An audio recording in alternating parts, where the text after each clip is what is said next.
Triumph speed T4 ये speed 400 का कोई वेरिएंट नहीं है, अपने आप में एक इंडिविजुअल बाइक है, अपने आप में इसका एक कैरेक्टर है। हेलो गाइस, कैसे हो आप सब? आई होप आप सब अच्छे ही होंगे। मेरा नाम है Deepak, welcome back to K2K moto vlogs. आज की इस वीडियो में हम डिटेल में बात करने वाले हैं the all new Triumph speed T4 के बारे में। जब ट्रायम्फ ने इस बाइक को अनवील किया था, मार्केट में जब लॉन्च किया था, तब हमने आपको इस बाइक का एक ओवरव्यू दिया था, इसका एक वॉकराउंड दिया था। लेकिन आज की वीडियो में डिटेल में बात करेंगे कि एक्चुअल में ये बाइक है किसके लिए, ये बाइक ट्रायम्फ ने मार्केट में क्यों लॉन्च की है, इसका क्या मोटो है, सारी चीज़ों के बारे में। सबसे इंपॉर्टेंट बात यही है कि मार्केट में जब पहले से ही ट्रायम्फ स्पीड 400 अवेलेबल है तो T4 की क्या ज़रूरत है। देखो यार, T4 की ज़रूरत उन लोगों के लिए है जिनको स्पीड थ्रिल बहुत ज़्यादा नहीं चाहिए, लेकिन उनको टॉर्क चाहिए, बेसिकली लो एंड टॉर्क चाहिए। उन लोगों के लिए ट्रायम्फ ने T4 को लॉन्च किया मार्केट में, क्योंकि इस बाइक की लो एंड परफॉर्मेंस स्पीड 400 के मुकाबले थोड़ी सी बेटर है और लो स्पीड पे आप इजीली सिटी में इस बाइक के साथ में क्रूज़ कर सकते हो। तो ट्रायम्फ ने इस बाइक को उन लोगों के लिए बनाया है जिनको मोस्टली बाइक को सिटी में ही राइड करना है, हैवी ट्रैफिक में राइड करना है। लो एंड टॉर्क इस बाइक का बेटर क्यों है? क्योंकि इसके इंजन की ट्यूनिंग थोड़ी सी डिफरेंट है। इंजन इसके अंदर आपको वही मिलेगा जो ट्रायम्फ स्पीड 400 के अंदर है। 398 सीसी का 4 stroke single cylinder liquid cooled BS6 phase 2 compliant DOH से इंजन है, लेकिन पावर इसके अंदर आपको 31 PS की मिलेगी, जो आपको 7000 RPM पे मिलेगी मैक्सिमम, और 36 न्यूटन का मैक्सिमम टॉर्क मिलेगा, जो मैक्सिमम आप 5000 RPM पे डिलीवर कर सकते हो। सो इसकी ट्यूनिंग बहुत डिफरेंट है। लो RPM पे ही इस बाइक का मैक्सिमम टॉर्क डिलीवर हो जाता है, यानी कि 80 से 90% टॉर्क 3000 से लेके 5000 RPM के बीच में डिलीवर हो जाता है। सो आपको टॉर्क बहुत अच्छा मिलेगा, लो एंड टॉर्क बहुत बढ़िया मिल जाएगा। इसी वजह से इनिशियल एक्सेलरेशन बाइक का बहुत अच्छा है, और सिर्फ 5400 RPM पे ही 100 km/h की स्पीड पे इजीली इसके साथ में क्रूज कर सकते हैं। सो इसका इंजन ज़्यादा रिलैक्स्ड है और इसके अंदर वाइब्रेशंस बहुत ही कम है, ना के बराबर वाइब्रेशंस हैं इसके अंदर। और इसका एग्जॉस्ट भी पहले से थोड़ा ज़्यादा अच्छा है। करंट इसके अंदर यार थोड़ा सा बेटर मिलेगा आपको।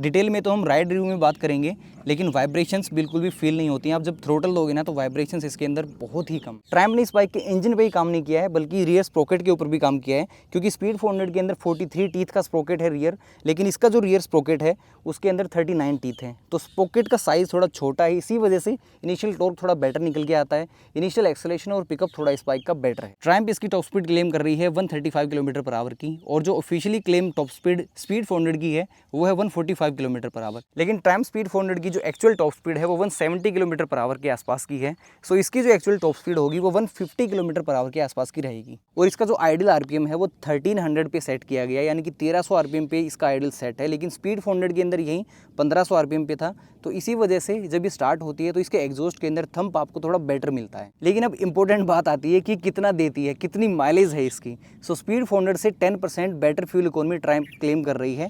स्पीड 400 में जहां आपको 26 से 28 km/L की माइलेज मिलती थी, तो इस बाइक के अंदर आपको 30 to 35 km/L के आसपास की माइलेज इजीली मिल जाएगी।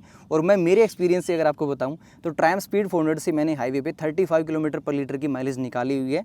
तो इस बाइक से हाईवे पे मैं 40 km/h की माइलेज आसानी से निकाल सकता हूं। और परफॉर्मेंस को अगर थोड़ा सा कंपेयर करें स्पीड 400 और T4 की, तो स्पीड 400 0 to 60 km/h की स्पीड 3 सेकंड्स के अंदर अचीव करती है, लेकिन ये बाइक 0 to 60 km/h की स्पीड 3.3 सेकंड्स के अंदर अचीव करती है। और 0 to 100 की अगर बात की जाए तो ट्रायम्फ स्पीड 400 0 to 100 km/h की स्पीड अचीव करती है 7.6 सेकंड के अंदर, लेकिन ये बाइक 0 to 100 km/h की स्पीड अचीव करती है 8.9 सेकंड्स के अंदर। सो बाइक की इनिशियल एक्सेलरेशन, इनिशियल परफॉर्मेंस में कोई बहुत ज़्यादा डिफरेंस नहीं है, लेकिन जो एक्चुअल डिफरेंस है वो मिड रेंज के अंदर है, यानी कि 40 to 80-90 km/h की स्पीड का जो डिफरेंस है वो आपको देखने को मिल जाएगा। इस बाइक के अंदर लो एंड टॉर्क आपको बेटर मिलता है। सो अब आपको क्लियर हो गया होगा कि इस बाइक का कैरेक्टर क्या है और ट्रायम्फ ने इस बाइक को मार्केट में क्यों लॉन्च किया है। और इसके अंदर राइड बाय वायर टेक्नोलॉजी को मैनुअल थ्रोटल बॉडी के साथ में रिप्लेस किया गया है, और इसके अंदर ट्रैक्शन कंट्रोल्स को स्किप किया गया है, ट्रैक्शन कंट्रोल इसके अंदर नहीं है। और साथ ही इसकी एयरबॉक्स प्रोफाइल को रीडिज़ाइन किया गया है, और इसके एयर इनटेक को भी थोड़ा सा चेंज किया गया है, ताकि परफॉर्मेंस और एग्जॉस्ट का थंप इंजन के कैरेक्टर से मैच कर सके। डिज़ाइन और स्टाइल इसका एक्जैक्टली बिल्कुल सेम है ट्रायम्फ स्पीड 400 से, और ट्रायम्फ ने इसको नाम दिया है मॉडर्न क्लासिक, क्योंकि इसके अंदर जो एलिमेंट्स ट्रायम्फ ने यूज़ किए हैं वो बिल्कुल मॉडर्न क्लासिक वाले ही हैं। इसके अंदर LED हेडलाइट है, राउंड शेप की LED DRS बिल्कुल सेम है जो ट्रायम्फ स्पीड 400 के अंदर थे,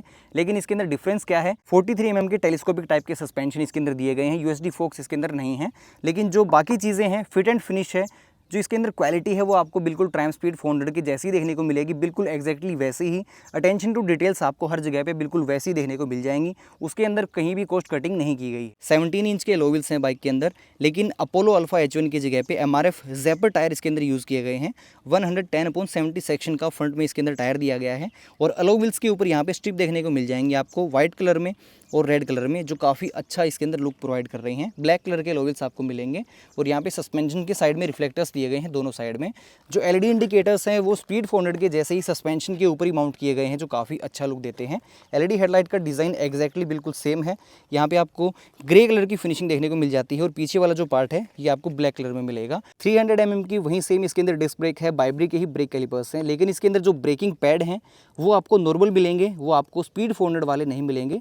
लेकिन इसके ब्रेक की बाइट कैसी है वो हम आपको डिटेल में बताएंगे जब बाइक को राइड करेंगे। बाइक की तो वही सेम है जिसके ऊपर आपको ट्रायम्फ की बैजिंग मिलेगी और इंस्ट्रूमेंट कंसोल भी इसका एग्जैक्टली बिल्कुल सेम है, लेकिन इसके अंदर इंजन इमोबिलाइजेशन वाला फीचर जो स्पीड 400 के अंदर मिलता है वो इसके अंदर आपको नहीं मिलेगा। इंजन इमोबिलाइजेशन वाला फीचर काफ़ी इंपॉर्टेंट फीचर है, क्योंकि कोई भी और किसी और की के साथ उस बाइक को स्टार्ट नहीं कर सकता है। अगर आप कोई भी नकली चाबी बना के ले आओगे, कोई और दूसरी चाबी बना के ले आओगे तो बाइक स्टार्ट नहीं होगी। बाइक के अंदर हैंडल बार बिल्कुल स्पीड 400 वाला ही है, लेकिन इसके ऊपर जो कलर की पेंट क्वालिटी है वो आपको थोड़ी सी डिफरेंट देखने को मिलेगी। स्पीड 400 के अंदर यहाँ पे ग्रे कलर की फिनिशिंग थी, लेकिन इसमें आपको ब्लैक कलर की फिनिशिंग यहाँ पे मिलेगी और इसका राइडिंग स्टांस स्पीड 400 के मुकाबले थोड़ा सा रिलैक्स्ड है। बहुत ज़्यादा डिफरेंस नहीं है, थोड़ा सा रिलैक्स्ड राइडिंग स्टांस इसके अंदर आपको मिल जाएगा। बाकी स्विच गियर्स के बारे में अगर बात करें तो स्विच गियर्स की क्वालिटी इसके अंदर एग्जैक्टली आपको ट्रायम्फ स्पीड 400 वाली ही मिलेगी, जो बिल्कुल टॉप नॉच है, क्वालिटी एकदम शानदार है। एग्जॉस्ट बाइक के अंदर वही सेम है जो हाइड्रोफोमिंग टेक्नोलॉजी के थ्रू बना हुआ है, यानी कि कहीं से भी इसके अंदर कोई जोड़ तोड़ नहीं है, बिल्कुल एक पार्ट है पूरा का पूरा और अभी भी ये स्टील का ही है, बस इसके ऊपर पाउडर कोटिंग कर दी है। अब ब्लैक थीम के साथ में नजर आएगा, क्योंकि बाइक के अंदर जो इंजन है, चेसी है, बाकी जो पार्ट्स हैं ब्लैक कलर के हैं, उनके साथ मैच करने के लिए ट्रायम्फ ने इस बाइक के एग्जॉस्ट को ब्लैक कलर दिया है और पाउडर कोटिंग की फिनिशिंग के साथ में इसके ऊपर जो कलर है वो काफ़ी प्रीमियम क्वालिटी का है। सीट की कुशनिंग पहले से 20 mm थोड़ी सी और बेटर हो गई है, यानी कि सीट की कुशनिंग थोड़ी सी बढ़ा दी है। 20 mm अब कुशन आपको थोड़ा ज़्यादा मिल जाएगा, जिसकी वजह से कंफर्ट अच्छा मिलेगा। अगर आप लॉन्ग राइड करोगे तो और ज़्यादा कंफर्टेबल बाइक रहने वाली है। और इसकी जो सीट हाइट है वो आपको 805 mm के आसपास की मिलेगी, 805 mm की। और इसकी जो फ्यूल टैंक कैपेसिटी वो बिल्कुल सेम है, 30 लीटर्स का फ्यूल टैंक आपको इसके अंदर मिलेगा और बाइक के अंदर माइलेज थोड़ी बेटर मिल जाएगी। तो इसके साथ में एक बारी में आप 250 किलोमीटर के आसपास का डिस्टेंस कवर कर सकते हो। सस्पेंशन हालांकि बाइक के अंदर टेलीस्कोपिक टाइप के हैं, लेकिन इनका जो ट्रैवल है वो बिल्कुल सेम है जो USD फोक्स के साथ में स्पीड 400 के अंदर। फ्रंट सस्पेंशन का ट्रैवल आपको एग्जैक्टली सेम मिलेगा, लेकिन जो रियर के अंदर सस्पेंशन दिया गया है वो ऑफसेट टाइप का सस्पेंशन इसके अंदर है, मोनोशॉक। लेकिन इसका ट्रैवल थोड़ा डिफरेंट है, क्योंकि इस बाइक के अंदर रियर में 140 सेक्शन का टायर है, 150 सेक्शन का टायर नहीं है। सो मोनोशॉक की जो ट्यूनिंग है वो थोड़ी सी डिफरेंट है इसके अंदर, जिसकी वजह से ग्राउंड क्लियरेंस बाइक का इंप्रूव हो गया है। इसका ग्राउंड क्लियरेंस आपको 170 mm के आसपास का मिल जाएगा। तो सिटी वाली कंडीशन में ये बाइक थोड़ी बेटर है ग्राउंड क्लियरेंस के मामले में। और स्पीड 400 के मुकाबले इसका वेट भी 4 kg ज़्यादा है, इसका वेट 180 kg है। एग्जॉस्ट के ऊपर यहाँ पे आपको 2 स्टील ब्रस्ट प्लेट्स देखने को मिल जाती हैं, लेकिन वैसे ही पूरा एग्जॉस्ट स्टील का ही है, लेकिन थोड़ा सा यूथफुल कैरेक्टर इसको दिया है ट्रायम्फ ने। और इंजन के साथ और चैसी के साथ बाकी पार्ट्स के साथ बाइक मैच कर सके, इसीलिए इसके एग्जॉस्ट को ब्लैक कलर किया है। चेसी बाइक की बिल्कुल वही सेम है, ट्रैगलिस फ्रेम के ऊपर बाइक बेस्ड है और रियर प्रोफाइल भी इसकी एग्जैक्टली आपको वहीं सेम ही देखने को मिलेगी। सिंगल पीस ग्रैब रेल इसके अंदर दिया गया है और यहाँ पे पीछे आपको LED टेल लाइट का डिज़ाइन बिल्कुल एग्जैक्टली सेम मिल जाएगा, जो स्पीड 400 के अंदर आती थी, बिल्कुल वहीं exactly same LED tail light है। लुक्स कुछ ऐसे इसके आते हैं। पीछे भी आपको LED इंडिकेटर्स देखने को मिल जाएंगे और जो रियर फेंडर है वो काफ़ी शॉर्ट है, बिल्कुल एग्जैक्टली सेम है ट्रायम्फ स्पीड 400 वाला। बाइक के इंजन स्प्रोकेट के साथ साथ ट्रायम्फ ने इस बाइक के ब्रेकिंग सिस्टम के ऊपर भी काम किया है। बाइक के अंदर वहीं आपको 300 mm की डिस्क ब्रेक मिलेगी, बाइब्री का ही ब्रेक कैलिपर मिलेगा। लेकिन स्पीड 400 के अंदर रेडियली माउंटेड ब्रेक कैलिपर था, लेकिन इसके अंदर floating axle mounted brake caliper दिया गया है। लेकिन स्पीड 400 एक परफॉर्मेंस ओरिएंटेड मशीन है, एग्रेसिव परफॉर्मेंस है, उसकी थ्रिल आपको ज़्यादा अच्छा मिलता है, तो उसके अंदर जो ब्रेकिंग की परफॉर्मेंस है वो ज़्यादा शार्प है। सो स्पीड 400 के अंदर आपको सिंटर्ड ब्रेकिंग पैड्स मिलते हैं, लेकिन T4 का कैरेक्टर थोड़ा अलग है। इसके अंदर आपको प्रोग्रेसिव ब्रेकिंग मिलेगी। इसके कैरेक्टर को सूट करने के लिए इसके अंदर ब्रेकिंग पैड्स जो हैं वो ऑर्गेनिक यूज किए हैं ट्रायम्फ ने। अब प्राइस की बात आती है तो इसका एक शोरूम प्राइस है 2,17,000 2,17,000 रुपए। जो ट्रायम्फ स्पीड 400 2025 मॉडल है उसका एक शोरूम प्राइस 2,40,000 है, 2,40,000 रुपए। सो उससे इसका एक शोरूम प्राइस 23,000 रुपए कम है। स्पीड 400 स्पीड लवर्स के लिए है, लेकिन स्पीड T4 टॉर्क लवर्स के लिए, ये जिनको टॉर्क चाहिए, जिनको सिटी ओरिएंटेड बाइक चाहिए, उनके लिए स्पीड T4 है। सो यार ये था एक detail walk around Triumph speed T4 का। आई होप ये सारी चीज़ें आपको समझ में आ गई होंगी और इस बाइक का क्या कैरेक्टर है वो भी आपको समझ में आ गया होगा। तो इस वीडियो में यार फिर इतना ही। आई होप ये वीडियो आपको अच्छी लगी होगी। कुछ भी इस वीडियो में आपको पसंद आया हो तो लाइक ज़रूर कर देना। चैनल को अभी तक सब्सक्राइब नहीं किया है तो सब्सक्राइब कर सकते हो और अपने भाई को इंस्टाग्राम पे फॉलो भी कर सकते हो @K2K Motovlogs पे। तो फिर मिलते हैं अगली वीडियो में। Till then ride safe, drive safe.